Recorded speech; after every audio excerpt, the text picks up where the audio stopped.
کہ وہ اس گھر کے مالک مرزا طاہر بیگ کو بتائے اور اپنا تعارف کراتا ہے کہ میں اس کا کلیم دوست ہوں اور میں شاعر ہوں، تو آپ اس کو بلا دیجئے۔ تو وہ آگے سے خادمہ کہتی ہیں، وہ لونڈیاں کہتی ہیں کہ یہ تو ظاہر دار بیگ کا گھر نہیں ہے۔ وہ کہتا ہے کیا یہ جمعدار کا یعنی وہ فوجی آفیسر کا گھر نہیں ہے؟ وہ کہتی ہے بالکل ہے، لیکن مرزا طاہر بیگ کا اس سے کوئی وراثتی یا کسی قسم کا کوئی تعلق نہیں ہے۔ اتنے میں ان میں سے ایک لونڈی کہتی ہے کہ کیا یہ مرزا طاہر بیگ وہ تو نہیں ہے جو لوگوں کو کہتا کچھ اور بتاتا کچھ اور ہے اور ظاہر میں وہ کچھ اور ہے؟ تو وہ کہتی ہے وہ تو اس گھر کے پچھواڑے پر ایک تنگ مکان کے اندر رہتا ہے، اور اس کے بارے میں کچھ علامات تھیں، جیسے وہ کہتی ہے وہی کرنجی آنکھوں والا، وہی، یہ کتاب کا لفظ ہے، وہی کرنجی یعنی کہ نیلے آنکھوں والا، اور وہی زرد رنگ کا یعنی پلاہٹ کا مارا، یہ اسی کی بات تو نہیں کر رہا۔ تو وہ کلیم وہاں پر پریشان ہوتا ہے اور وہاں جا کر، کیونکہ اب اس کے پاس اور کوئی چارہ نہیں، وہ گھر چھوڑ چکا ہے اور اب اس کو کوئی سہارا چاہیے، رات کیسے گزارے گا، شام ہونے کے قریب ہے، تو وہ اس گھر کے پیچھے ایک تنگ مکان کے اندر جاتا ہے، دعا کھڑکاتا ہے اور باہر سے آواز دیتا ہے۔ تو اتنے میں اندر سے جانگیاں پہنے یعنی کرتے کے بغیر غیر لباس کے ایک شخص باہر آتا ہے، جس کے کپڑے بڑے عجیب میلے کچیلے سے ظاہراً نظر آتے ہیں، اور وہ جیسے اس کو دیکھتا ہے شرمندہ ہوتا ہے، لیکن پھر اپنی شرمندگی کو چھپانے کے لیے اس کی آؤ بھگت کرنے لگتا ہے کہ آپ نے مجھے پہلے کیوں نہیں بتایا، میں ابھی اندر سے کپڑے بدل کر آتا ہوں۔ تو بدل کر آتا ہے اور اس کو ملتا ہے اور بتاتا ہے کہ معاملہ یہ ہے کہ میری بیوی یعنی میری اہلیہ جو ہیں وہ شدید بیمار ہیں، اور میں تو ان کی تیمارداری میں لگا ہوا تھا اور میں ان کی دیکھ بھال کر رہا تھا، ان کا دوا دارو کر رہا تھا۔ اور اس کے بعد انہیں بتاتا ہے کہ ان کو دل کا عارضہ ہے، ان کو خفقان ہے، ایک لفظ کتاب میں استعمال ہوا خفقان، ان کو دل تیز تیز دھڑک رہا ہے اور اس کی وجہ سے ان کو غشی طاری ہے، یعنی کہ بے ہوشی کے دورے پڑ رہے ہیں۔ تو آپ اس طرح کیجئے کہ میں ابھی آپ کو اپنے گھر میں تو نہیں بلا سکتا، تو سامنے ایک مسجد ہے، آپ مسجد تشریف لے جائیے، میں بھی وہیں آتا ہوں۔ کلیم چاروں ناچار نہ چاہتے ہوئے مسجد میں جاتا ہے اور وہاں جا کر دیکھتا ہے کہ بالکل مسجد زرار کی طرح ایک مسجد ہے۔ عزیز طلبہ و طالبات، یہاں پر ایک توضیح ہے، ایک وضاحت ہے مسجد زرار کی۔ یہ مسجد زرار کیا ہے؟ منافقین نے نبی صلی اللہ علیہ وسلم کے مقابلے ایک مسجد بنائی، جس کو اللہ کے رسول صلی اللہ علیہ وسلم نے اللہ کے حکم سے بعد میں مسمار کروا دیا۔ وہاں جاتا ہے اور کھڑی اینٹ کا فرش ہے اور زمین پر چمگادڑوں کی بیٹ پڑی ہوئی ہے اور اندھیرا ہے، نہ کوئی طالب علم ہے، نہ کوئی مولوی ہے، اور نہ کوئی نمازی ہے، اور نہ کوئی امام اور نہ کوئی مقتدی، اور اس پر وہ پریشان ہو کر بہرحال وہ وہاں بیٹھ جاتا ہے ایک گندی سی چٹائی اور بچھونے کے اوپر۔ اور اس دوران کلیم صاحب وہاں آتے ہیں اور آپ کہتے ہیں کہ آپ نے مجھے بتایا کیوں نہیں، آپ نے کہیں مجھے پہلے بتا دیا ہوتا تو میں آپ کی آؤ بھگت کا سامان کرتا، میں آپ کے لیے کوئی دیوان خانہ۔ ابھی بھی یہ بات ماننے کے لیے تیار نہیں ہے کہ وہ ایک مفلس اور ایک کلاش اور ایک غریب انسان ہے، اور اپنی چرب زبانی کے ذریعے اس کو بتاتا ہے کہ اصل معاملہ یہ ہے کہ میرے آج کل کچھ حالات درست نہیں ہیں۔ تو کلیم کہتا ہے آپ نے جو اپنے بارے میں مجھے تعارف کروایا تھا کہ آپ ایک جمعدار کے بیٹے ہیں اور بڑے بڑے آپ کے دیوان خانے ہیں اور بڑے بڑے محلات ہیں اور اس کے اندر آپ کے مہمان ٹھہرتے ہیں، تو وہ کہتا ہے اصل میں معاملہ یہ ہے کہ جو جمعدار صاحب ہیں انہوں نے مجھے متبنہ کہا ہوا تھا۔ کلاس یہ بھی ایک اہم لفظ ہے، متبنہ منہ بولے بیٹے کو کہا جاتا ہے۔ وہ کہتے ہیں ہوا یہ کہ ان کے بعد کچھ لوگوں نے اس میں رخندازیاں یعنی کہ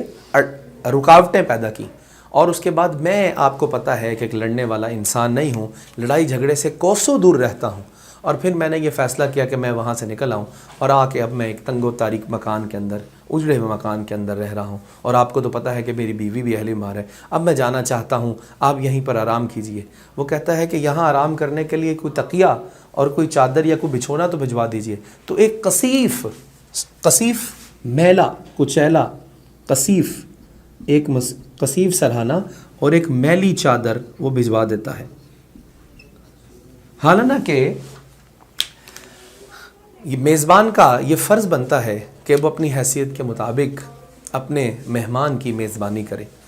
لیکن یہاں پر تو معاملہ عجیب ہے، اس کے پاس تو خود کھانے پینے کے لیے کچھ نہیں ہے۔ تو اتنے میں کلیم صاحب کہتے ہیں کہ بھائی میں نے تو کھانا نہیں کھایا ہے۔ انہوں نے کہا او ہو تم نے پہلے کیوں نہیں بتایا؟ اب تو رات اس کر ہو گئی ہے کہ ساری دکانیں بند ہو گئی ہوں گی اور یہاں کھانے کے لیے بھی کچھ نہ ملے گا۔ اور ایک لفظ وہاں اس نے استعمال کیا ہے کہ ایک وہاں ہوٹل کا ایک دال بنانے والے کا، وہ کہتا ہے کہ میں اس سے ایک دال لے آتا ہوں، کیا کمال دال بنانے والا ہے، تو اگر آپ مجھے ایک دھیلا دے دیجئے۔ دھیلا کیا ہے عزیز طلبہ و طالبات؟ مغلیہ دور کی ایک کرنسی ہے جو اس وقت استعمال ہوتی تھی۔ تو وہ کہتا ہے کہ اگر آپ مجھے ایک دھیلا دے لیجئے تو میں اس سے وہاں سے ایک دال لے آتا ہوں۔ اور کہا کیا دال بناتا ہے، ایسے آرام اور نرم و نازک طریقے سے دال بناتا ہے کہ دال پر خراش بھی نہیں آتی۔ اتنی دیر میں وہ باہر جاتا ہے اور بھنے ہوئے چنے لے کر آتا ہے۔ اب کلیم کو بھی بھوک لگی ہے۔ کلیم کے پاس جب وہ لے کر آتا ہے تو وہ کہتا ہے کہ واہ واہ کیسے دیسی گھی میں اس نے اس کو بھنا ہے، یعنی اندھیرے کا فائدہ اٹھاتے ہوئے اور اپنی چرب زبانی کو استعمال کرتے ہوئے وہ یہ ثابت کر دیتا ہے کہ یہ چنے نہیں دال چنا ہے اور دیسی گھی میں بنی ہے۔ اور کہتا ہے دیکھو کیسی سوندھی سوندھی، کیسی ہلکی ہلکی بھینی بھینی خوشبو آ رہی ہے، اور یہ کہہ کر اس کو جلاتا ہے۔ کلیم کو بھی بھوک لگی ہے لیکن وہاں دیکھتا ہے کہ بہت زیادہ چنے نہیں ہیں۔ لگتا ہے کلیم کو یہ خیال آتا ہے کہ راستے میں مرزا ظاہر دار بیگ نے بھی کچھ اس میں سے پھانک لیے، یعنی 2-3 ہاتھ کھا لیے۔ اس کے بعد یہ وہاں اس کو چھوڑ کر وہ میلا سا کثیف چادر اور سرہاں دے کر چلے جاتا ہے۔ بیٹ کی وجہ سے، چمگادڑوں کی آوازیں کی وجہ سے، اندھیرے کی وجہ سے کلیم کو اپنا گھر یاد آتا ہے کہ کیسی سہولیات کے اندر وہ رہتا ہے۔ ماں باپ بھی نہیں ہے، بہن بھائی بھی نہیں ہے، کوئی خدمت گار بھی موجود نہیں، اچھا بستر بھی نہیں ہے، اور بہرحال کہیں صبح کے قریب اس کی آنکھ لگ جاتی ہے اور کوئی شرارتی اس مسجد کے اندر آتا ہے اور اس کے جسم کے ساتھ جو منفک یعنی جڑے ہوئے کپڑے ہیں ان کے علاوہ ہر چیز، اس کی ٹوپی، اس کی چھتری اور اس کی دوسرے استعمال کی چیزیں وہاں سے اٹھاتا ہے اور غائب ہو جاتا ہے۔ کلیم جب صبح دیر سے بیدار ہوتا ہے تو بڑا پریشان ہوتا ہے، اور اس صورتحال کے اندر اب وہ سوچتا ہے کہ کیا کرے۔ صبح اٹھ کر اپنے کچھ روشنی کے اندر اپنے جسم کو دیکھتا ہے تو مٹی سے گرد آلود ہے، ایسے لگتا ہے جس طرح کوئی بھوت ہے۔ تو وہ سمجھتا ہے کہ میں کوئی بھوت تو نہیں بن گیا۔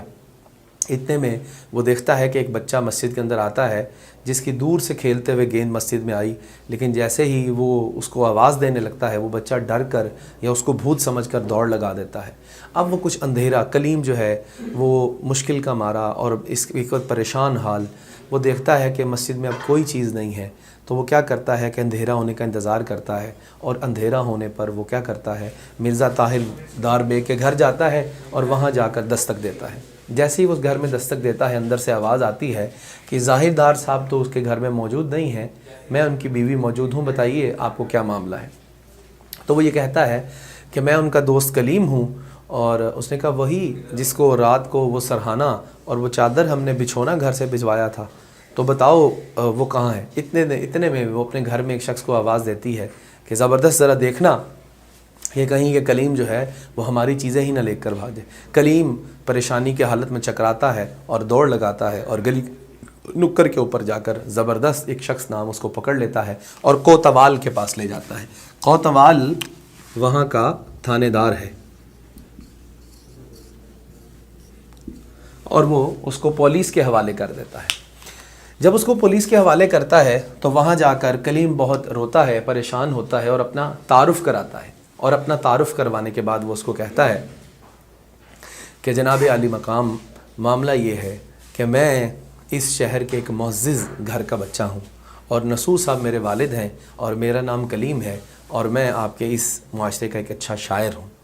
اس نے کہا تھا کہ بالکل تم ٹھیک بتاتے ہو۔ کوتوال کہتا ہے میں جانتا ہوں نصور صاحب ایک اچھے انسان ہیں، لیکن معاملہ یہ ہے کہ تم جس کا نام لے رہے ہو ان کا بیٹا کلیم تو ایک مشہور شاعر ہے اور وہ بڑا اچھا۔ تو پھر وہ بتاتا ہے اور کچھ سناتا ہے کہ رات کے اندھیرے میں جب اس نے مرزا طاہر بیگ کا اپنے ساتھ سلوک دیکھا تو اس نے وہاں پر کچھ اشعار کہے، وہ ایک مثنوی اس کو سناتا ہے۔ تو وہ تھانے دار اس پر کچھ یقین کر لیتا ہے، اس کو کہتا ہے 2 سپاہیوں کے ساتھ کہتا ہے اس کے گھر لے جاؤ، ان کے دروازے پر دستک دینا، اور اگر نصور صاحب کہیں کہ یہ میرا بیٹا ہے تو پھر اس کو وہاں چھوڑ آنا، نہیں تو آ کر اس کو تھانے میں دوبارہ بند کر دینا۔ عزیز طلبہ و طالبات، میں نے آپ کے سامنے نہم جماعت اردو کے نثری سبق نمبر 3 کلیم اور رمضہ ظاہردار بے کے کچھ اہم نکات کی صورت میں خلاصے کو مکمل کیا ہے۔ اس سے پہلے ویڈیوز کے اندر میں نے آپ کو طریقہ بتایا ہے کہ خلاصہ کتنے نمبر کا آتا ہے اور اس کو لکھتے کیسے ہیں۔ میں مختصراً بتا دیتا ہوں، آپ کو لاہور بورڈ میں 2 خلاصے آتے ہیں، جن میں سے آپ کو ایک کرنا ہوتا ہے، ایک کے نمبر 5 ہوتے ہیں اور اس کے اندر مصنف کا نام ڈپٹی نذیر احمد علی، اس کا 1 نمبر ہے اور باقی خلاصے کے 4 نمبر ہے۔ عزیز طلبہ و طالبات، میں امید کرتا ہوں آپ کو ضرور یہ چیزیں آسانی کے ساتھ سمجھ آ گئی ہوں گی۔ مزید ویڈیو دیکھتے رہیے، علم کی دنیا کے پلیٹ فارم کو آگے بھی شیئر کیجیے۔ انشاءاللہ اگلے لیکچر میں ملاقات ہوتی ہے۔ السلام علیکم ورحمۃ اللہ وبرکاتہ۔